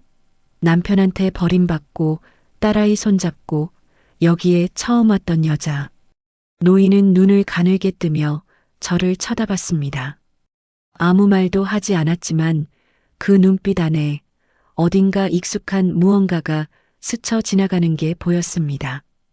그날 선생님이 밥을 가득 퍼주면서 그러셨어요. 여기선 누구나 손님입니다. 제 목소리는 이미 울음으로 떨리고 있었습니다. 그 한마디 때문에 제가 그날 죽지 않고 집에 돌아갔습니다. 딸아이랑 같이요. 선생님 덕분에 제가 지금 여기 서 있는 겁니다. 저는 그대로 무릎을 꿇었습니다. 식당 바닥은 차가웠지만 그보다 제 가슴이 더 뜨거웠습니다. 선생님, 그동안 혼자서 죄책감을 다 짊어지고 사셨죠. 하지만 그때 선생님 밥 한 그릇 때문에 살아난 사람도 있습니다. 저처럼요. 제 목소리가 떨렸어요. 그러니까 이제 그 죄책감 우리에게도 조금 나눠주세요. 우리도 선생님 짐을 같이 지겠습니다. 혼자만 죄인처럼 살지 마세요. 제 말이 끝나기도 전에 방 한 곳곳에서 훌쩍이는 소리가 들려왔습니다. 저도 한 어르신이 손을 들었습니다. 늘 낡은 모자를 쓰고 오던 할아버지였습니다. 저도 그때 여기서 얻어먹은 밥으로 살았습니다. 20년 전 집에서 쫓겨나서 이 집 문 안 열렸으면 저는 지금 이 세상에 없을 겁니다. 또 다른 봉사자 언니가 말을 이었습니다. 저희 아버지도 여기 많이 오셨대요. 그때 박 사장님 아니었으면 우리 가족밥을 어떻게 먹었을지 모르겠다고 돌아가시기 전까지 늘 말씀하셨거든요. 하나 둘 사람들이 자신들의 이야기를 꺼내기 시작했습니다. 박 사장의 밥 한 그릇 때문에 살아난 사람들의 이야기. 노인의 어깨는 점점 더 떨렸고 결국 두 손으로 얼굴을 가린 채 어린아이처럼 울음을 터뜨렸습니다. 미안하다, 미안하다. 내가 여러분을 버리고 도망쳤어. 아닙니다, 선생님. 수녀님이 노인의 어깨에 손을 얹었습니다. 선생님은 도망친 게 아니에요. 그저 너무 아파서 잠시 쉬었던 거예요. 30년은 너무 긴 휴식이었지만요. 수녀님도 울고 있었습니다. 이제 돌아오세요. 이 집은 선생님의 집입니다. 그리고 선생님이 떠나셔도 이 집은 여전히 선생님의 마음 그대로 사람들에게 밥을 나누고 있었어요. 이제 함께 하시면 됩니다. 그 자리에서 우리는 모두 울었습니다. 죄책감과 미안함, 고마움과 사랑이 뒤섞여 말로 다할 수 없는 눈물이 방 안을 채웠습니다. 재단 관계자도 신부님도 모두 눈물을 닦고 있었습니다. 그리고 그 순간 회의실 문이 열렸습니다. 한 중년 남자가 들어왔어요. 40대 초반쯤 되어 보이는 남자. 정장을 입었고 손에는 서류 가방을 들고 있었습니다. 죄송합니다. 늦었습니다. 그 남자가 말했을 때 노인이 고개를 들었습니다. 그리고 그 남자를 보는 순간 노인의 얼굴이 새하얗게 굳었습니다. 준혁아? 노인의 입에서 떨리는 목소리가 흘러나왔습니다. 중년 남자도 멈춰섰습니다. 두 사람이 서로를 바라봤습니다. 30년 만에 아버지와 아들이 팔막 에필로그 엔드 치유 교훈. 아버지, 중년 남자 박준혁의 목소리가 떨렸습니다. 노인은 의자를 붙잡고 일어서려 했지만 다리에 힘이 풀려 다시 주저앉았습니다. 준혁아, 정말 너냐? 저 재단에서 연락이 와서 아버지 이름이 나왔다고. 준혁은 한 걸음 또 한 걸음 아버지에게 다가갔습니다. 30년을 어디 계셨어요? 그의 목소리에는 원망과 그리움이 뒤섞여 있었습니다. 어머니가 아버지 찾으시다가 5년 전에 돌아가셨어요. 마지막까지 당신 아버지가 돌아올 거야 라고 하시면서 노인의 얼굴이 일그러졌습니다. 미안하다. 준혁아. 왜요? 왜 우리를 버리고 가신 거예요? 준혁의 목소리가 커졌습니다. 전 그날 아버지한테 한 말을 평생 후회하며 살았어요. 아버지 밥 한 그릇 때문에 사람이 죽었다고 했던 그 말. 그게 제 인생 최대의 실수였어요. 준혁은 눈물을 흘렸습니다. 그 말 한마디 때문에 아버지가 떠나신 거잖아요. 제가 아버지를 죽인 거예요. 아니야. 노인이 고개를 저었습니다. 내 잘못이 아니야. 내가 정말로 사람을 죽였어. 내 욕심 때문에, 내 무능함 때문에. 아버지, 준혁이 소리쳤습니다. 아버지는 사람을 죽인 게 아니에요. 사람을 살렸어요. 그는 가방에서 두꺼운 파일을 꺼냈습니다. 제가 지난 20년 동안 찾아다녔어요. 아버지가 여기서 밥을 나눠주셨던 분들을요. 준혁은 파일을 테이블에 펼쳤습니다. 거기에는 수십 장의 편지와 사진들이 들어 있었습니다. 여기 있는 분들이 모두 아버지 덕분에 살아난 사람들이에요. 준혁은 편지 하나를 꺼내 읽기 시작했습니다. 박상규 선생님께. 저는 20년 전 선생님 급식소에서 밥을 먹었던 김영숙입니다. 그때 저는 남편한테 맞고 쫓겨나와 아이 둘을 데리고 갈 곳이 없었습니다. 선생님이 따뜻한 밥을 주시지 않았다면 저는 아마 한강에 몸을 던졌을 겁니다. 지금 제 큰아들은 의사가 됐고 작은 딸은 선생님처럼 봉사활동을 하고 있습니다. 선생님 감사합니다. 준혁은 또 다른 편지를 꺼냈습니다. 박 사장님, 저는 선생님 공장에서 일했던 이철호입니다. IMF 때 모든 걸 잃고 가족들 얼굴을 볼 수가 없었습니다. 그때 선생님 급식소에서 받은 밥 한 그릇이 제게는 마지막 희망이었습니다. 지금 저는 작은 식당을 운영하고 있고 매주 금요일 노숙인분들께 무료로 밥을 드리고 있습니다. 선생님께 배운 걸 실천하고 있습니다. 편지는 계속 이어졌습니다. 50통, 100통, 200통, 모두 박상규의 밥 한 그릇으로 인생이 바뀐 사람들의 이야기였습니다. 노인은 편지들을 하나하나 보며 목 놓아 울었습니다. 그리고 아버지, 준혁은 마지막 서류를 꺼냈습니다. 그때 돌아가신 분, 기억하시죠? 최병훈 할아버지. 노인의 몸이 굳었습니다. 그분 유족을 찾았어요. 아들분이 계셨어요. 준혁은 다른 서류를 펼쳤습니다. 그분이 제게 이렇게 말씀하셨어요. 저희 아버지는 말기암이었습니다. 병원에서도 한 달밖에 못 산다고 했어요. 그런데 박 사장님 급식소에서 6개월을 더 사셨습니다. 따뜻한 밥과 사람들의 온정 덕분에요. 저희는 그 6개월 동안 아버지와 제대로 된 작별을 할 수 있었습니다. 박 사장님이 아버지를 죽인 게 아니에요. 오히려 아버지의 마지막을 따뜻하게 해주셨어요. 노인은 그 자리에서 무너졌습니다. 제가 몰랐습니다. 그런 사정을. 아버지는 몰랐겠지만 세상은 알고 있었어요.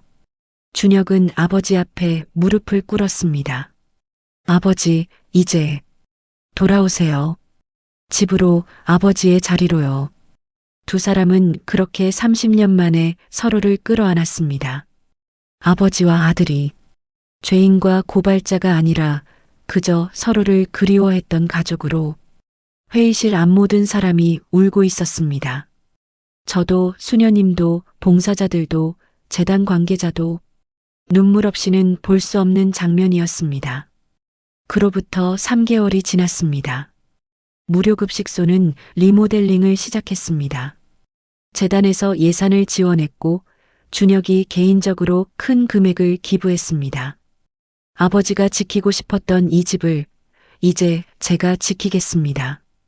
벽에 낡은 페인트는 새로 칠해졌고 통풍이 잘 되도록 창문도 조금 넓어졌습니다. 낡았던 배관도 모두 교체했고 안전시설도 최신식으로 바꿨습니다. 하지만 변하지 않은 것들도 있었습니다. 벽에 걸린 그 흑백 액자는 그대로 남았습니다. 그리고 그 옆에 새로운 액자 하나가 걸렸습니다. 이곳을 지킨 사람들 -30년의 귀환. 사진 속에는 박상규 노인과 아들 준혁 그리고 수녀님과 봉사자들이 함께 서 있었습니다. 모두 주황색 명찰을 목에 걸고 카메라를 향해 웃고 있었습니다. 무엇보다도 벽 한쪽에 특별한 공간이 생겼습니다. 희망의 벽, 거기에는 박상규의 밥으로 인생이 바뀐 사람들의 이야기가 붙어 있었습니다. 200통이 넘는 편지들, 그리고 그 아래 작은 설명문이 있었습니다. 한 그릇의 밥이 한 사람의 인생을 바꿀 수 있습니다. 한 사람의 마음이 세상을 따뜻하게 만들 수 있습니다. 여기는 그런 기적이 일어나는 곳입니다. 사무실 한쪽 벽에는 주황색 명찰들이 줄지어 걸려 있습니다. 가운데에는 색이 많이 바랜 제1000 명찰과 새로 만든 박상규 명찰이 나란히 걸려 있습니다. 그 명찰을 볼 때마다 저는 마음속으로 다짐합니다. 이 집에서 밥을 먹는 사람은 누구나 손님이다. 박 사장님은 이제 더 이상 구석자리에 앉아 밥만 드시는 어르신이 아닙니다. 앞치마를 두르고 국자를 들고 줄 서 있는 어르신들 밥그릇에 국을 퍼주는 명예 소장님이 되었습니다. 오른손은 여전히 조금 떨리지만 그 손으로 퍼주는 국을 받으려고 어르신들은 더 일찍부터 줄을 섭니다. 사장님, 오늘은 국 좀 많이 주세요. 예, 오늘은 많이 드셔도 됩니다. 여긴 누구나 손님이니까요. 그 말을 들을 때마다 제 가슴도 함께 따뜻해집니다. 아들 준혁도 주말마다 여기 와서 봉사를 합니다. 처음에는 서툴렀어요. 밥을 퍼주다가 흘리기도 하고 어르신들 이름을 헷갈리기도 했죠. 하지만 아버지가 옆에서 조용히 가르쳐 주었습니다. 준혁아, 밥은 이렇게 푹 떠서 줘야 해. 그래야 든든하게 드실 수 있어. 네, 아버지. 그리고 이름을 불러드리는 거 잊지 마. 사람은 누구나 자기 이름을 불러주는 사람이 필요하거든. 그 모습을 보며 저는 또 한 번 눈물을 흘렸습니다. 30년이라는 세월이 흘렀지만 결국 이 부자는 다시 만났습니다. 그리고 함께 30년 전 그들이 시작했던 그 일을 계속하고 있습니다. 어느 날 한 젊은 여성이 급식소 문을 열고 들어왔습니다. 20대 후반쯤 되어 보였는데 옷차림은 말끔했지만 얼굴에는 피곤함이 가득했어요. 여기 밥 먹을 수 있나요? 물론이죠. 어서 오세요. 박 사장님이 웃으며 말했습니다. 여성은 줄 맨 끝에 섰고 박 사장님은 밥을 듬뿍 퍼주었습니다. 많이 드세요. 힘드셨죠? 네. 여성의 눈에서 눈물이 흘러내렸습니다. 괜찮아요. 여기선 누구나 손님입니다. 박 사장님은 주황색 명찰 하나를 꺼내 여성에게 건넸습니다. 이거 가지고 계세요. 그리고 혹시 나중에 좋아지면, 네, 여기서 같이 밥 퍼줄 날이 올지도 모르잖아요. 여성은 명찰을 받아들고 뒷면을 봤습니다. 거기에는 연필로 이렇게 쓰여 있었습니다. 힘내세요. 여기선 누구나 손님입니다. 여성은 그 명찰을 꼭 쥐고 조용히 눈물을 흘렸습니다. 저는 그 장면을 보며 20년 전 제 모습을 떠올렸습니다. 그때 제가 받았던 그 명찰처럼, 그때 제게 했던 그 말처럼, 이 집은 여전히 사람들에게 희망을 나눠주고 있었습니다. 그날 밤 저는 박 사장님과 단둘이 이야기를 나눴습니다. 설거지를 다 마치고 불을 끄기 전 우리는 사무실에 앉아 차를 마시고 있었어요. 사장님, 궁금한 게 있어요. 뭐가요? 30년 동안 정말 힘들지 않으셨어요? 박 사장님은 잠시 침묵하다가 창밖을 보며 대답했습니다. 힘들었죠. 매일매일이 지옥 같았어요. 그런데 어떻게? 하지만 더 힘들었던 건 제가 도망쳤다는 사실이었어요. 박 사장님은 차를 한 모금 마셨습니다. 전 제 자신이 용서가 안 됐어요. 사람을 죽였다는 죄책감도 있었지만 더 큰 건 제가 가족을 버리고 도망쳤다는 거였죠. 그래서 매일 밤 이 골목 앞에 서서 불빛만 확인했어요. 들어갈 용기는 없었지만 이 집이 살아있다는 걸 확인하고 싶었거든요. 박 사장님의 목소리가 떨렸습니다. 그리고 3년 전 드디어 용기를 냈어요. 문을 열고 들어갔죠. 그때, 네, 그때 처음 정화 씨를 봤어요. 박 사장님이 저를 봤습니다. 정화 씨가 국자를 들고 밥을 퍼주는 걸 보는 순간 전 울었어요. 마음속으로요. 왜요? 제가 20년 전에 정화 씨한테 했던 말을 기억하세요? 나중에 좋아지면 여기서 같이 밥 퍼줄 날이 올지도 모른다고요. 네. 그 약속을 정화 씨가 지키고 계셨더라고요. 제가 지키지 못한 약속을요. 박 사장님은 눈물을 닦았습니다. 그 순간 전 깨달았어요. 제가 도망친 30년 동안 세상은 멈춰 있지 않았다는 걸요. 누군가는 제 뜻을 이어받아 계속 밥을 퍼주고 있었고, 누군가는 제 말을 기억하며 살아가고 있었다는 걸요. 저는 눈물이 났습니다. 사장님, 그래서 전 다시 살기로 결심했어요. 죄인으로 숨어 사는 게 아니라 제대로 속죄하며 사는 거요. 박 사장님은 일어나서 벽에 걸린 액자를 바라봤습니다. 30년 전 그 사진 속 저는 세상을 바꿀 수 있다고 믿었어요. 하지만 지금은 알아요. 세상을 바꾸는 건 거창한 게 아니라 그저 한 그릇의 밥을 따뜻하게 나누는 거라는 거요. 그날 이후 저는 이 급식소에서 일하는 게 더욱 자랑스러워졌습니다. 여기는 단순히 밥을 나눠주는 곳이 아니었습니다. 여기는 사람의 인생이 바뀌는 곳이었습니다. 여기는 희망이 태어나는 곳이었습니다. 그리고 무엇보다 여기는 용서와 화해가 일어나는 곳이었습니다. 박 사장님은 자신을 용서했고, 아들은 아버지를 용서했고, 세상은 그들을 다시 받아들였습니다. 30년이라는 긴 세월이 걸렸지만 결국 그들은 집으로 돌아왔습니다. 6개월 뒤 무료급식소에서 특별한 행사가 열렸습니다. 무료급식소 30주년 기념식이었습니다. 시장님도 오시고 구청장님도 오시고 언론사 사람들도 왔어요. 하지만 가장 중요한 손님들은 따로 있었습니다. 박 사장님의 밥으로 인생이 바뀐 200명이 넘는 사람들이 모두 모였습니다. 의사가 된 사람, 선생님이 된 사람, 사업가가 된 사람, 그리고 저처럼 이곳에서 봉사하는 사람들. 모두 주황색 명찰을 목에 걸고 박 사장님 앞에 섰습니다. 사장님 감사합니다. 200명이 넘는 사람들이 동시에 고개를 숙였습니다. 박 사장님은 그 자리에서 또 울었습니다. 제가 감사합니다. 여러분이 살아주셔서요. 그날 밤 우리는 함께 밥을 먹었습니다. 200명이 넘는 사람들이 이 작은 급식소에 앉아 함께 밥을 먹었어요. 메뉴는 간단했습니다.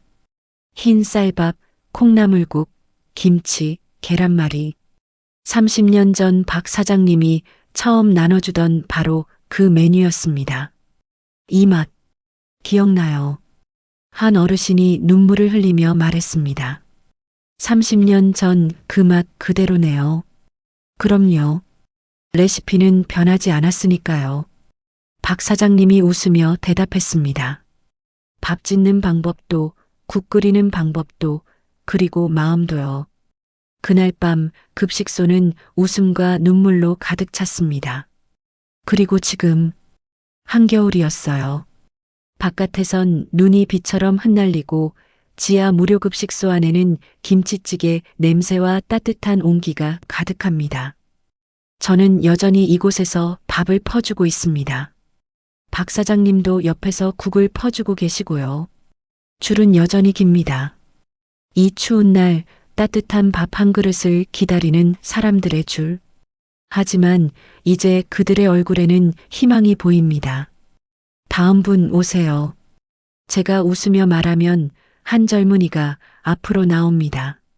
처음 오셨어요? 네. 괜찮아요. 여기선 누구나 손님입니다.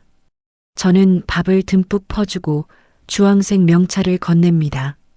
이거 가지고 계세요. 그리고 혹시 나중에 좋아지면 여기서 같이 밥 퍼줄 날이 올지도 모르잖아요. 젊은이는 명찰을 받아들고 눈물을 글썽입니다. 그 모습을 보며 저는 생각합니다. 이 사람도 언젠가 여기 돌아올 거야. 밥을 먹으러가 아니라 밥을 나눠주러. 그렇게 이 집의 이야기는 계속됩니다. 30년 전에도, 지금도, 그리고 앞으로도. 한때는 죄책감의 상징이었던 이 집이 다시 희망의 집이 되었습니다. 누군가에게는 공짜 밥 한 그릇이 단지 한 끼가 아닙니다. 그 사람 인생을 붙잡아주는 마지막 줄일 수도 있습니다. 저는 그걸 이 집에서 제 삶으로 배웠습니다. 박 사장님도 그걸 배웠습니다. 30년이라는 긴 시간 동안 혼자 고통받으며요. 하지만 이제는 알아요. 용서는 혼자 하는 게 아니라 함께 하는 거라는 걸. 치유는 시간이 하는 게 아니라 사람이 하는 거라는 걸. 그리고 희망은 거창한 데서 오는 게 아니라 따뜻한 밥 한 그릇에서 시작된다는 걸. 오늘도 박 사장님은 아침 일찍 일어나 급식소로 내려옵니다. 아들 준혁도 함께요. 아버지, 오늘 메뉴는 뭐예요? 된장찌개.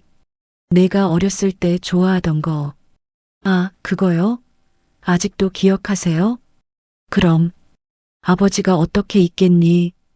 두 사람은 나란히 앞치마를 두르고 함께 밥을 짓습니다. 30년 전 그들이 그랬던 것처럼.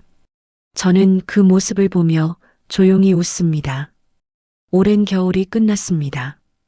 잃어버렸던 봄이 다시 이 골목으로 돌아왔습니다. 그리고 저는 믿습니다. 어딘가에서 여전히 조용히 누군가의 한 끼를 책임지고 계신 분들이 있다는 것을요. 그분들께 이 이야기를 전합니다.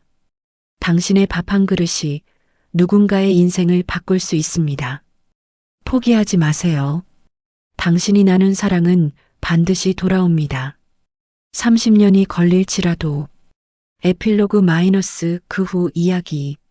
1년 뒤 무료급식소 앞에 작은 동판이 설치됐습니다. 박상규 희망의 집. 한 그릇의 밥이 세상을 바꿉니다. 1995년 설립, 2025년 재개관. 설립자 박상규, 현 소장 박상규, 부소장 박준혁. 매일 점심시간이면 50명이 넘는 사람들이 이곳을 찾습니다. 그리고 매주 토요일이면 20명이 넘는 자원봉사자들이 모입니다. 그중 절반은 한때 이곳에서 밥을 먹었던 사람들입니다.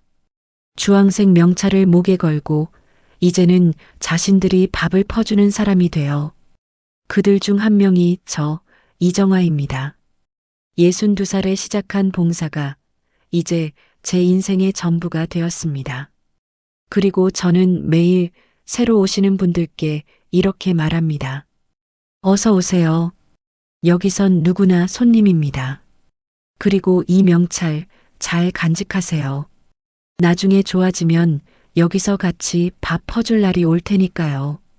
그렇게 30년 전 박상규 사장님이 시작한 약속은 오늘도 계속되고 있습니다. 이 이야기를 끝까지 들어주셔서 감사합니다. 혹시 지금 힘드신 분이 계신다면 기억해 주세요. 당신의 오늘이 끝이 아니라는 것을, 누군가는 당신을 기다리고 있다는 것을, 그리고 작은 도움 하나가 한 사람의 인생 전체를 바꿀 수 있다는 것을. 오늘 이 이야기가 여러분 마음에 작은 울림이 되었다면 구독과 좋아요 부탁드립니다. 그리고 여러분 주변에 힘든 분이 계시다면 따뜻한 한마디를 건네주세요. 괜찮아요. 당신도 소중한 사람입니다. 그 한마디가 누군가에게는 30년을 버티게 하는 힘이 될 수 있습니다. 당신의 오늘을 진심으로 응원합니다. 감사합니다.